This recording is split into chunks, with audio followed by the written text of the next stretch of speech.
Rosewood, Florida. If you've heard of this place, the name conjures a tragic history. Located in Levy County, Florida, Rosewood was once home to a prosperous African American community. Today it sits largely forgotten, except by students of history, local residents, and the few tourists who stop to read the historical marker on Highway 24. When people hear of Rosewood, Florida, if they've heard of the place at all, they tend to think of the tragic events which transpired here the first week of January 1923. What most are unaware of is the deeper history and the broader connections between this once multi-ethnic place and the surrounding communities stretching across this portion of Levy County. Over the next hour, we'll look at how archaeology, oral history, and documentary evidence are revealing and illuminating these deeper connections. I'll be joined by a group of scholars, archaeologists, historians, anthropologists, to connect the history of this area to the larger history of Florida. Our story begins with the earliest indigenous inhabitants, then European settlers who arrived in the 1800s, the time when Rosewood, the neighboring community of Sumner, and many other locations here in Levy County were first established. Much of our story focuses on how archaeology and history are revealing new data about these communities. We'll explore how new technologies, from ground-penetrating radar to UAVs, help researchers investigate local histories, and how they help us answer the question, why do these places matter? And that has created this disconnect. And I think that the worst thing you could be disconnected from is your history.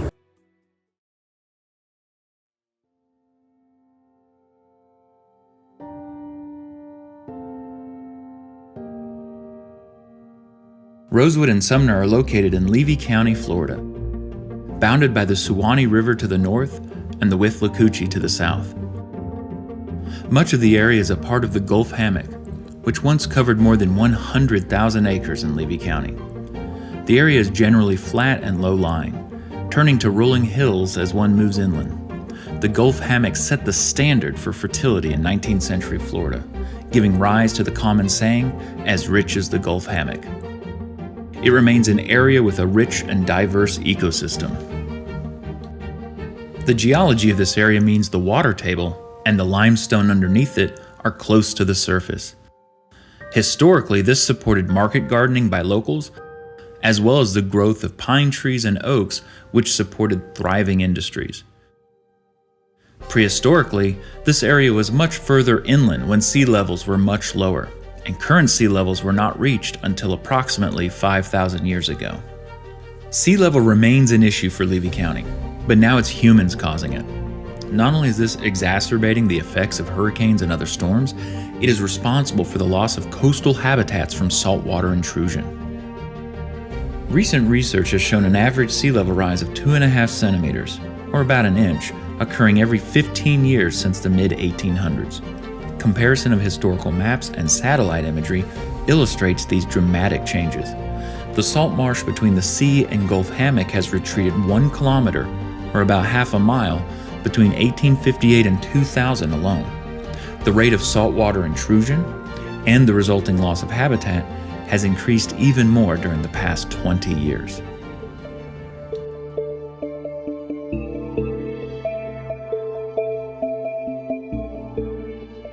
Native American people have been living in Levy County for at least 14,000 years, which was during the end of the Ice Age, the last Ice Age.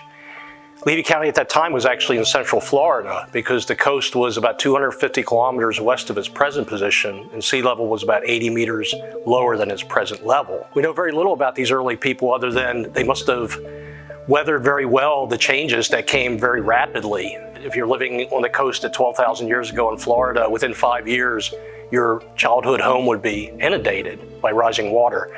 The pace of change was so rapid then that folks that lived on the coast must have come to understand that the future would be different than any given past. But starting about 4,000 to 5,000 years ago, when sea level reached more or less its present position, we have very good evidence of intensive occupation of the coast of Levy County that involved what we call late archaic communities of hunters and gatherers who seem to have been pretty well adapted to live back from the coast, not directly on the coast, but they actually traveled through tidal creeks to the coast probably on a daily basis to collect seafood, bring it back to their encampments.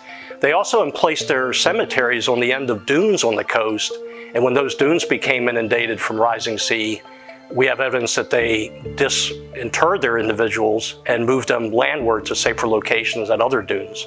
3,500 years ago to about 2,500 years ago, the archaeological record is silent on coastal occupations. We suspect, but don't know for sure, that there was a period of time over that 1,000 years where sea level was either still, not rising any further, or actually receded a little bit. Subsequent to that, at 2,500 years ago, when sea level started to rise again, those sites would have been inundated. So we essentially have lost that record of coastal living. At about 2,500 years ago, 500 BC, we get evidence of the reoccupation of the coast in a very intensive way, starting at about AD 200, a few hundred years after the reemergence of people on the coast. They established these relatively permanent settlements referred to as civic ceremonial centers, the two most famous of which is Crystal River south of Levy County, and then in Dixie County to the north of Levy County, the Garden Patch site near Horseshoe Beach. Right here in Cedar Key area, there's a third one known as Shell Mound.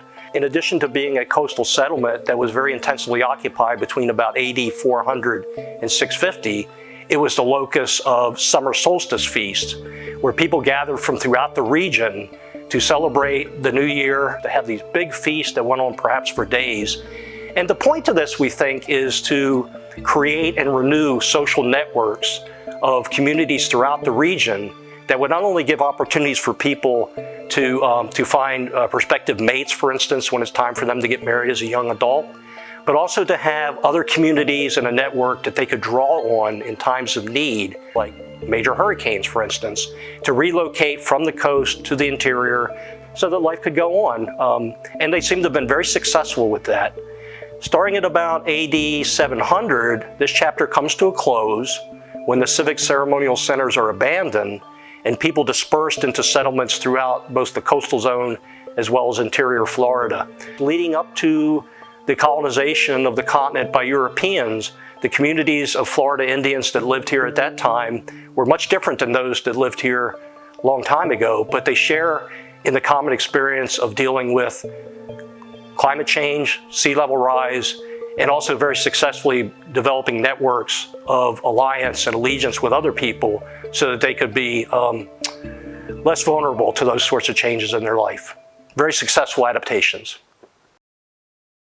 The arrival of De Soto in 1539 signaled dramatic changes for Florida's indigenous population. De Soto marched through North Florida where members of his expedition encountered sizable settlements complete with cornfields. As a result of this encounter and Spanish settlement, the indigenous population of Florida was ravaged by disease and decimated within a century. Creek Indians from the north began migrating into Florida during the 1700s. These were the ancestors of today's Seminole and Miccosukee Indians. Seminoles quickly prospered by raising cattle and growing various crops like corn, squash, and tobacco. Although contact with northern communities persisted, growing wealth among Florida communities throughout the 1800s led to the unique cultural tradition we now recognize as Seminole. By this time, Seminoles had settled across northern Florida, which had remained relatively free of European settlement. By 1774, there were 9 towns, a number that quickly grew to 40 by 1821. Seminoles continued to raise cattle, operate plantations, and became master traders. Seminoles along the Suwannee River traveled great distances to trade, as far south as the Spanish colony in Cuba. The Seminoles welcomed runaway slaves, which angered Americans to the north. In response, Andrew Jackson invaded Spanish territory to lead an attack on several settlements, leading to the First Seminole War between 1817 and 1818. Over the next 2 decades, tensions again mounted. When the U.S. government attempted to remove all Seminoles from Florida, many resisted, and the Second Seminole War began in 1835. Several forts were constructed in Levy County during this time. Seminoles captured elsewhere in Florida were temporarily housed in places like Etseniote before transportation westward. It was also here that the treaty ending the Second Seminole War was signed in 1842.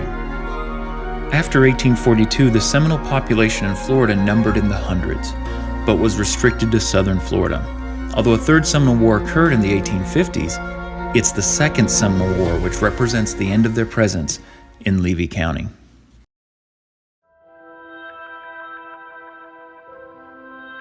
Peoples of African descent were present in Florida when Seminoles first began their migration into the area.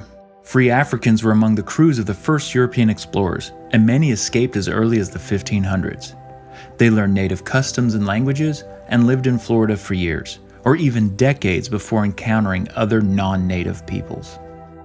Under Spanish rule, Florida became a sanctuary state for escaping slaves from the north, whose freedom was granted upon conversion to Catholicism.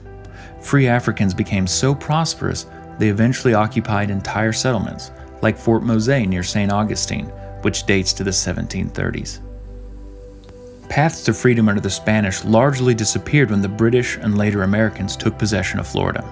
Following the American Revolution, British loyalists fled the area as the Second Spanish period commenced in 1783 and lasted until 1821.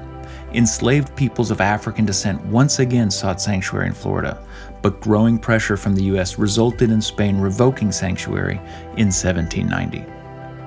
The construction of a large fort along the Apalachicola River, known as Prospect Bluff, was undertaken by the British during this time.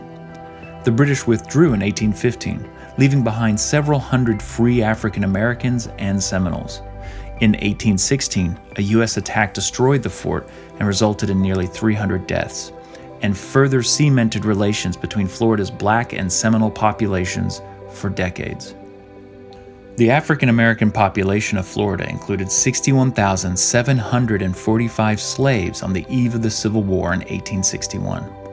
Upwards of 1,000 slaves escaped Florida during the war.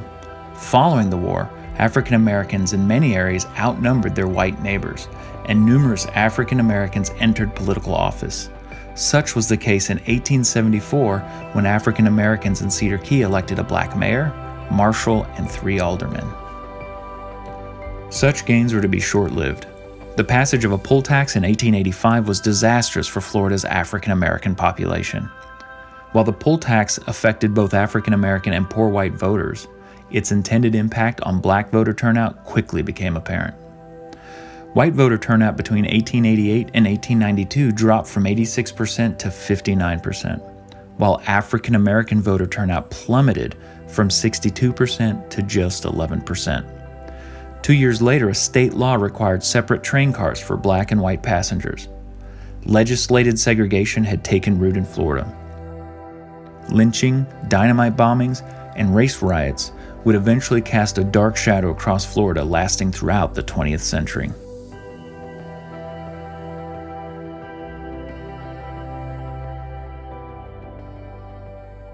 Early economic and industrial interests in Levy County were initially centered along the Gulf Coast in the Cedar Keys area. These interests predated statehood when Augustus Steele purchased Depot Key in 1842, the name of which was later changed to Etsinaodi. Following statehood in 1845, a post office was established on Depot Key. Then, in 1861, Cedar Key became the western end of Florida's first cross-state railroad, although service would quickly cease with the Civil War. Industrial interests rapidly returned following the war. Cedar mills and pencil factories appeared in the area, and Cedar Key was incorporated in 1869. The inland areas of Levy County remained sparsely populated until repairs to the railroad were completed in 1868, after which new communities along the railroad quickly emerged. Rosewood and Sumner were settled during this time. A post office and train depot were constructed in Rosewood around 1870. At this time, Rosewood remained a mixed-race community. Sumner was likely settled the following decade, as evidenced by the extension of postal service to that community in 1889. Rosewood continued to grow during this time, and by 1900 was a majority African American town with a mixed economy including logging, farming, turpentine stills, and so forth. Following the opening of the Comer & Sons sawmill in 1913, Sumner rapidly grew as a company town. Postal service, the train depot, and other economic interests relocated to Sumner in the following years. Although Rosewood certainly reeled from these losses, its mixed economy and history of private land ownership meant residents were able to weather such hardships relatively well. January 1923, the Rosewood incident takes place, in which the African-American, predominantly African-American community of Rosewood is wiped off the face of the earth. And we look at this often, now that it's out in the open, we look at this as this terrible incident in which white people act in a spasm of violence and destroy this black community. But it is a simplistic answer, and it doesn't tie Rosewood into the broader context of what is happening in America. It has been called the nadir of race relations in America. And at some level, the race relations become so problematic because African Americans, for the first time, really are pushing to ameliorate their ills. The Great Migration, in which African Americans moved from farm to factory, from the rural South to the urban North, takes place in light of the Great War, World War I, as the call for labor in northern munitions factories is significant. Many of those people who were working in the factories are now off to war.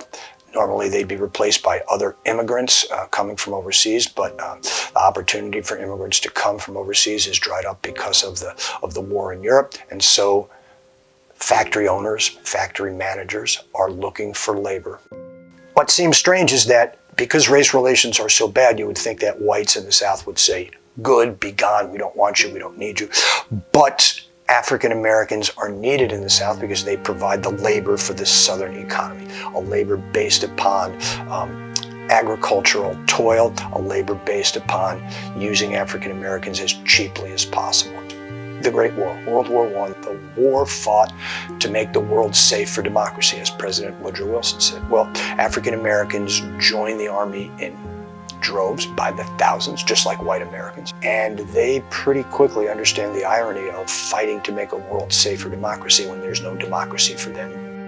And what that results in is a whole series of incidents that show that Rosewood is not unique, that it is part and parcel of this attempt by whites to maintain control, an attempt by blacks to assert their authority over their own lives. And we have Red Summer of 1919, in which race, quote-unquote, riots take place throughout the nation, and whites are systematically attempting to keep blacks in their place, even in cities like Chicago. Things like the 1919 Elaine, Arkansas massacre, in which somewhere between 25 and 150 African American laborers are killed because they have the temerity to try to join a union or form a union. 1920 in Ocoee, Florida, African Americans are killed for having the temerity to attempt to vote in a situation that is remarkably similar to what happens in Rosewood. That puts Rosewood in the context of this broader notion of white attempts to maintain control by any means necessary, legally, if legal doesn't work, extra legal, which means violence, by individuals, by organized groups like the Klan, and by the state itself, by the arm of the government. And so Rosewood, therefore, is part of this larger trend in which race relations seem to be at their worst point.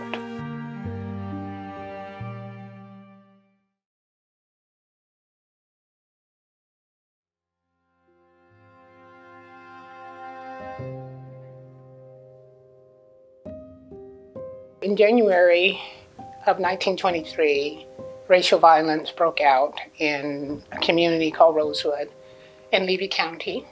The violence took place over the course of a week. And when everything settled down, approximately 6 blacks had been killed, along with 2 whites. So Fannie Taylor was a young white woman who was physically abused by a black man. And while she never said she was sexually abused, white men just assumed that she was. And they also decided that this man was somehow connected with the black community in Rosewood. And so that's the story that sort of got everything kicked off that first week. There were always 2 sides to every story, and the story coming from the black community was completely different. Sarah Carrier, who was the matriarch of this black community in Rosewood, had actually been at Fannie Taylor's house that morning with her granddaughter and noticed the white men come and leave, but it wasn't the first time he had been there. And so the story from the black community was that in order to cover up her bruises with this man she'd been having an affair with, she had to invent a lie. That's what started off that whole week of violence. And the first person to die is Sam Carter. Evidently, when this person left Fannie Taylor's house, which was in Sumner, by the way, he went to Rosewood, and Sam Carter hitched up his wagon and gave him a ride somewhere. And that act of kindness will end up with Sam Carter being killed, strung up, shot, hung. Violence, fear will basically encapsulate that area that week. People will leave for fear that things are going to get worse, which they do. That Thursday night is when most of the violence took place, when whites visited the home of the carriers, who had all been gathered in one house because they expected trouble. Men, women, and children were there. And when the violence ended there, Sarah Carrier is dead. There's a family story that says that Sylvester Carrier survived that night. We couldn't prove that based on our research, but the family says that for Christmas every year they got a Christmas card from him. We couldn't prove that. He was counted among the blacks who were killed. So there's going to be a lot of burning of buildings, people, children running into the woods that night. It was cold and damp. Lexi Gordon is going to be, evidently she wasn't feeling well and couldn't go into the woods and was under the house hiding, and when they burned her house, she apparently ran from under the house and was shot in the back. And then other structures were burned. And then on Saturday, a group of outsiders were coming in to stop them from disturbing the quarters at Comer Mills. Evidently, an exchange was made, and James Carrier, who was Sylvester Carrier's brother, is going to be handed over to them. And reputedly, they took him to his mother and his brother's grave, had him dig his grave, and then they shot him. The train came through and gave the kids and the women, a way out. I think the train ended up in Alachua County.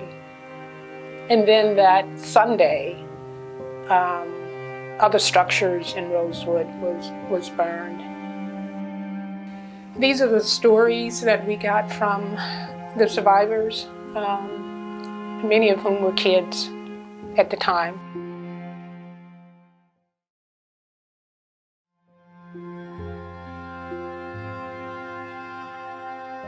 Sumner's decline was more protracted than the destruction of Rosewood.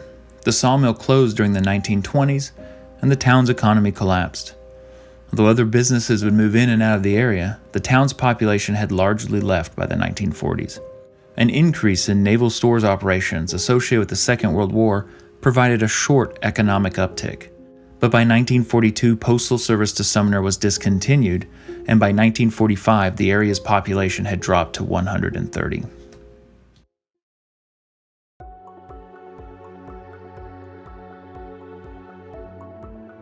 What do you think of when you hear the word archaeology? Do you think of monumental architecture like the pyramids, or peoples who lived thousands of years ago? Do you think of something ancient?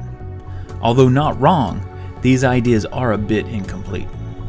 There exists a group of archaeologists who focus on more recent times, the past 500 years or so. Historical archaeologists approach the study of the past a bit differently than their prehistoric colleagues, by examining different data. In addition to artifacts, historical archaeologists also integrate documentary evidence and oral testimony into their work. This expands the type of questions we can ask. and strengthens the connections we make between the past and present. An important difference between historical and prehistoric archaeology is the use of documentary evidence, what many refer to as documentary archaeology. It looks like history, but archaeology's focus on the spatial aspect of human culture means we use documents in different ways. In addition, archaeologists are what you call early adopters. We love technology. As a discipline, we were some of the first to experiment with Geographic Information Systems, or GIS. GIS refers to computer-aided mapping. Work in Rosewood began with a large documentary archaeology project making use of property deeds, census records, and GIS. A favorite example of mine is the McCoy farmstead. So this property was purchased by John and his wife Mary in 1903. It consists of 150 acres, and property deeds like this one actually tell us where it's located, who sold it to them, and how much they paid for it. So here, they paid $80 in 1903 for this 150-acre piece of property. Now, this is interesting in and of itself, and I'm fascinated by this, but I think we can go one step further. And so that's always been my interest, not just to know who sold it to them, how much they paid for it. Other deeds tell us when they sold it, how much they were able to sell it for, but also to start working through all of these deeds so I can locate them in space in relation to one another. The process begins by reading the meets and bounds description in the property deed. The McCoy farmstead had a relatively easy property description to reconstruct.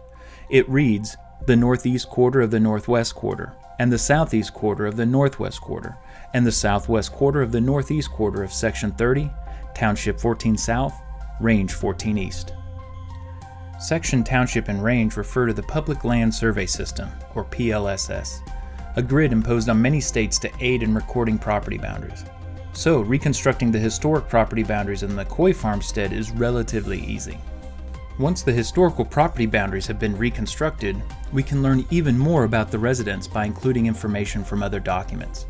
Birth and death records, marriage certificates, military registration cards, the census, and so forth. Regarding the McCoy farmstead, the 1910 census records a large family. John and his wife Mary were parents to 5 sons and 5 daughters, ranging in ages from 3 to 29. The 1920 census lists John and Mary, but only 4 sons and 2 nephews. It's likely the other children had married and were moved to their own properties by this time. Deeds provide information about property transfers as well. So these 2 deeds tell us what happened to the McCoy farmstead following the riot in 1923. Now, previous research has suggested that the reason the violence took place was actually as a form of a land grab, so that some local whites could become owners of the African American property. I found that explanation to be a little one-dimensional, but these deeds do tell us an important story. So in May of 1923, 2 white individuals do purchase the McCoy farmstead for approximately $2.90 an acre. Within the next year, they're subdividing it and are able to sell it off in 40 and 50 acre tracts at a price of about $10 an acre. Grabbing land may not have been the initial impetus for violence. There were certainly a handful of whites who were able to economically prosper from it. Other properties present more of a challenge. They use angles and distances, refer to obscure landmarks that no longer exist, and generally require more time to relocate. For instance, a deed dated to 1908 records a rectangular property along the railroad, purchased for use by the Magnolia Lodge No. 148, the local African American Masonic Lodge. Historical aerial photographs often prove vital with reconstructing these boundaries, allowing us to relocate them in the present. This is our primary method for reconstructing historical boundaries in these kinds of rural locations, places that never had city directories or historical maps. It involves examining thousands of historical deeds for more than 50 years to understand the growth and development of both Rosewood and Sumner. It represents a novel use of historical records to inform a type of landscape analysis common to archaeological studies of the past. Reconstructing historical property boundaries acts like a predictive model. It offers a powerful method for predicting the location of archaeological resources, like homes, industrial sites, and so forth. Testing this model has remained a central goal of archaeological work in Rosewood and Sumner. it is important to conduct both negative and positive testing. In other words, examining locations the models suggest will have remains, as well as those that should not. One of the first projects in Rosewood occurred when a private landowner invited archaeologists to visit their property in 2008. The GIS work suggested that little to no archaeological remains would be present, other than the remains of a trestle bridge associated with the Florida Railroad. Historical aerials suggested its existence over a drainage ditch associated with wetlands covering more than half the property. Fieldwork involved using GPS to map features, in addition to taking numerous photographs and notes. The only historical features identified were the remains of the trestle bridge for the railroad. The documentary Archaeology project had passed its first ground test. The next project occurred at the site of the historic African American Masonic Lodge, again located on private property. The documentary Archaeology project suggested a precise location for the structure. A series of shovel test pits and excavation units revealed artifacts associated with the historical cracker-style building. This included numerous artifacts as well as the remains of brick and mortar supports holding up a timber-framed building, mirroring photographs of similar buildings elsewhere in Florida. Unfortunately, further work did not occur after looters excavated and removed artifacts from the property following our work. So behind me, through these woods, over the next half mile to maybe 3/4 of a mile, sits the remains of historic Sumner. Now, Sumner in a lot of ways actually experienced more economic ups and downs than Rosewood did over its 50+ year history. So Postal Service isn't extended here until the 1890s. And then of course, Sumner's big economic eclipsing of Rosewood doesn't occur until the Comer and Sons sawmill moves here in the early 1910s. So at that point, Sumner becomes a company town, an industrial community. And of course, being an industrial community means it has a very different set of fortunes than Rosewood would enjoy. So the archaeology that has been done here was done professionally in the early 2000s, and it identified a number of structures and locations, including the footprint of the sawmill itself, worker housing, a baseball field, and so forth. In fact, so detailed were historic aerial photos of this area that we can even identify cattle pens that were being used as early as the 1920s and 1930s. In recent years, the focus of work has shifted to documenting cemeteries in Rosewood and Sumner. I'm standing here at the side of the Rosewood Cemetery. It's likely that the first burials were placed here sometime in the 1870s or 1880s. It's associated with a church that we've identified through documentary records, and we know that burials continued here until at least the early 1900s. It's very likely that this cemetery was also utilized right up until 1923 by residents in Rosewood, not just the Goins family, which we have markers here of that family, but probably other members of Rosewood's community, more than likely associated with the nearby church. It's also very possible that other cemeteries and other churches existed in Rosewood at the same time. This work began with clearing the overgrown site, followed by a mapping project. In addition to mapping marked graves, those with headstones, surface depressions were mapped as well. Similar work took place at the Shiloh Cemetery in Sumner. The earliest marked grave here dates to 1875, and the cemetery remains an active burial ground. Our work focused on first mapping approximately 300 graves. This began by dividing the cemetery into 72 8-by-10-meter sections. Then, every grave, tree, and other object was meticulously mapped by hand. We are at the Shiloh Cemetery in Sumner, mapping burials along a grid system to produce a hand-drawn map that will then be input into a GIS. Once all 72 grids were mapped, they were combined into a single map and imported into a GIS. Every object was then digitized or traced into a computer file. This file provides basic data on each grave: name, date of birth, date of death, and other relevant information. Also, a link to the image of each grave is included.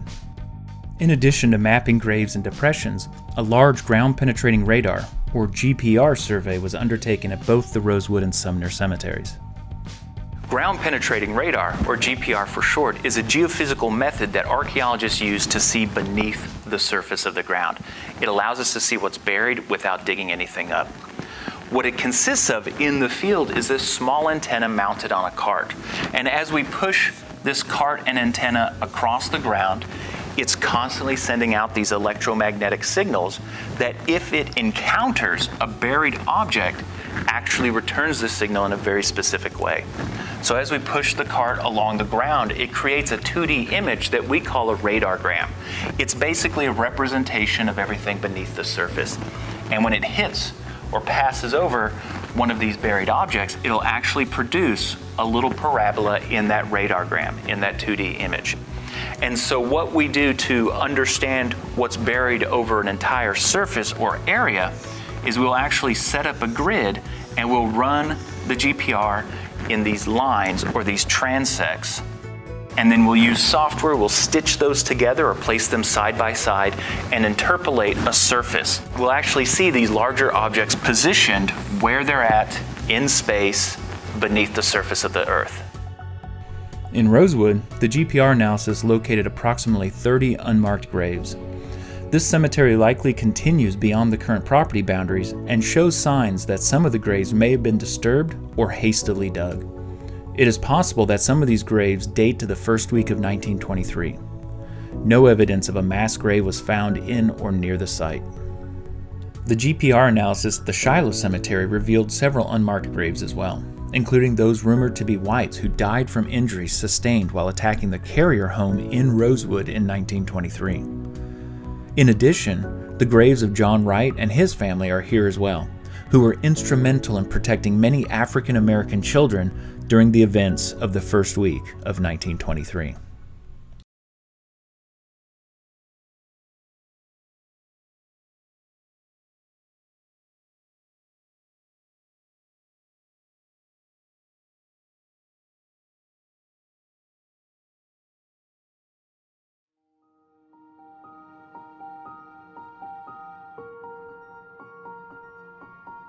The archaeological toolkit continues to expand as researchers explore new technologies. We've already discussed some of these, like ground-penetrating radar and geographic information systems. Both help archaeologists locate and document cultural resources. In recent years, entirely new technologies have been utilized, and many archaeologists are turning these technologies to produce new insights. A particularly powerful technology that has received a lot of attention from archaeologists is photogrammetry. Photogrammetry is defined as the science of extracting accurate spatial information from photographic images using specialized software. Archaeologists use the technology to create 3D models of objects, buildings, and entire landscapes. It is a relatively straightforward process that begins with taking a series of images. The positioning of the camera for each image is extremely important. The object to be photographed needs to overlap in the frame of each photo, and the object being recorded needs to be focused upon. The positioning of the camera to create overlapping images is typically arranged in a series of concentric rings around the object, each ring positioned in space above the previous one. It is also important to get good coverage of the ends and/or top of each object. The software connects points in each image based on color information, and then extracts a point cloud. Each point consists of a location in 3D space and a color value. Hundreds of thousands of points are created, which are then used to create a mesh or 3D model. The color data in each point provides information to create a texture so the 3D model looks like the original object. The 3D model provides incredible detail. For instance, if this marker had been difficult to read, removing the texture and simply examining the high-quality 3D structure would allow archaeologists to recognize who was buried here. We know a lot about the Goins family. Martin and his wife and their family relocated their turpentine business from North Carolina to Rosewood sometime in the 1890s. Creating a 3D model of the grave also aids in stabilization efforts, as it allows us to track the condition of the marker as we visit again in the future. Photogrammetry and the 3D models it creates offers archaeologists and historical researchers a powerful way to communicate information about the past. In the Shiloh Cemetery, the graves of the Wright family provide a direct connection to Rosewood. John Wright owned a store in Rosewood, and decades later, survivors recalled how him and his wife Mary Jane often gave candy to the town's children. They were instrumental in protecting many of the women and children in Rosewood during the events of 1923. Although photographs and videos provide a visual record, interactive 3D models allow anyone to explore these locations and make connections of their own. The same technologies used to create 3D models with photogrammetry also allow us to create high-resolution, low-altitude aerial imagery of sites. Archaeologists have long used aerial photographs to help them interpret archaeological and cultural resources on the ground. These photographs are collected with unmanned aerial vehicles, or UAVs, also commonly referred to as drones. They also allow us to collect photographs that can then be translated or processed into this high-quality, low-altitude aerial imagery. For instance, historical documents detail numerous industrial interests in Rosewood and Sumner. Although some of these show up on historical aerial photographs, others do not. This is the case with an industrial site documented by archaeologists in 2019, near their location described in numerous deeds as the site of the Goins turpentine still and workers' quarters. Today, a dirt road runs through the site. The construction of this road likely disturbed portions of the industrial site, which may be a portion of the turpentine still. Although turpentine stills were large structures, they were also constructed of valuable materials that could be recycled or sold.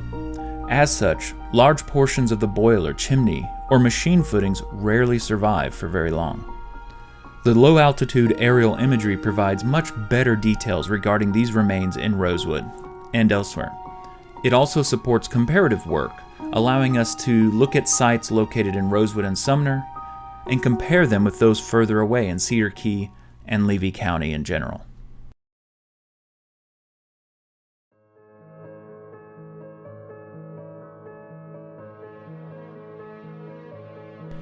Several factors conspired to push African Americans out of places like Rosewood, Sumner, and Cedar Key. These played out across the 20th century and pushed most of these communities into urban contexts. The use of physical violence remained a common factor. Its threat still looms for many African American communities today. Although concentrating African American communities in urban contexts allowed a thriving black middle class to develop in some areas, segregation and other social disadvantages meant the rewards were uneven. No one knows what might have been had rural African American communities been allowed to prosper in the same way. Doing this sort of research matters because too long people have been sort of disconnected from this. You have pockets of people that have been, I don't know, fortunate or unfortunate to be able to have these discussions, but I think on like this bigger, larger scale, communities haven't been able to really reconcile with some of the things that have happened, in their parents' or grandparents' generations. And that has created this disconnect. Rosewood Massacre, pogrom, riot, incident, and I think words matter here, what you call it matters, is important to us today for a variety of reasons. First of all, Americans need to know their history, and not just as a celebratory list of accomplishments of moving towards democracy and embracing democracy, but as a series of incidents in which democracy is earned by the blood of those people who do not have it, whether they're Indians, whether they're gay and lesbian people, whether they're women. And I think that Rosewood fits into that story very well. And we need to understand that that's how history should be taught, because that's why it's important. When you talk about your family, we understand that the history of families are not always good things, but we don't want to brush that aside because that leads to tension and problems within the family. And I think the same thing can be said for the American family in this broader context as we push towards an understanding of what America is supposed to be, which is a wonderful thing. Why is Rosewood important, or why is it important that we remember Rosewood? Well, we don't know our history. We don't know, the American public does not understand what it means when any black person's life is taken by law enforcement or by whites. They don't understand the psychological impact it has on the black community, especially on mothers and their black sons. I mean, this is nothing new. This is just a repetition of what has always happened. in this country. As enslaved property, blacks had some value. As free black men and women, they had none. And so blacks were lynched and killed in the 1890s, 1920s, 30s, 40s, and 50s, with rarely anyone being arrested. And the same thing is happening here in the 20th and 21st century.